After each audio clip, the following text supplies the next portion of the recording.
many owners are not prepared if they're not from the Cleveland, Ohio area, for all of the requirements to register their properties that are their investments. So in both the county level and the city level, for many different municipalities, there is a requirement to register your properties. Now, the question is, should you do it? And the short answer is yes, but sometimes it's a little more complicated than that. So across the state, everywhere in the state, if you have a rental property, you're supposed to register with the county. That is the #1 registration. And it's actually a criminal misdemeanor if you don't. So definitely make sure you register with the county. It's normally free. In fact, in any of the counties around here, it's free. It's normally a one-page form. Just fill it in and send it in, you're good to go. When your property is managed by us, it's a form that we have on hand and we just fill it out and send it in. We really don't even ask you, just done without you knowing it. Where it really gets complicated is at the municipality level, okay? So we manage properties in over 30 different municipalities, and you'll find every municipality is different, okay?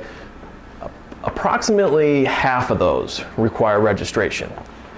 And of those, the cost of registration varies from $20 to $325. Some of them have very little teeth in their law, so it almost doesn't matter if you register. They charge a registration fee and they rely on the percentage of people that actually comply. Others say that they go after if you don't register, but then they don't have any staff to go after you. So the cost of not complying can vary quite drastically. In general, though, if you're going to own property in a municipality, you should comply with the laws, because that's just part of being a good citizen. So we always recommend doing it. But there are some times when I would say, you know what, we might end up coming to you if we're managing your property, or you yourself might think, should I really comply? And that question is open. An example is certain areas, if they hadn't been previously registered and the city's really not on you, it might be better just to hold off, because the fine's not that big, and if you go ahead and register now, they're going to find out that you haven't done it for a long time, and they may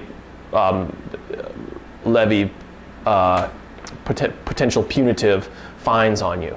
So if they don't even know about it, why tell them? Because if they do, then you're really just increasing your chance of getting in trouble.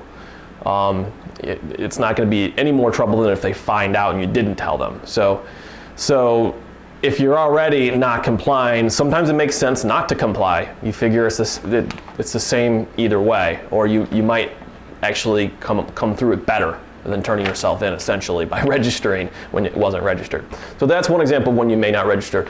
The other example is certain cities require rental registration, and the timeline is such that if you were to fully comply with what they say, you're going to have to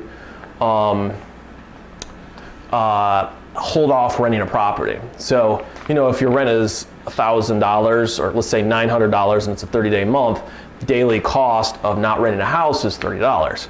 So if they make you, say, wait for whatever, let's just say 15 days, you've lost $450. So if you go ahead and move a tenant in, you violate violate what they say, and and they charge you $225 fine for doing that.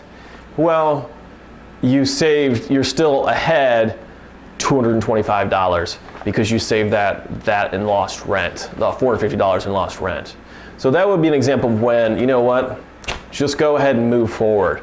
You have to look at the total cost of what you do, and considering this is an investment, it is majority of what you're doing is you're trying to get the highest return you can.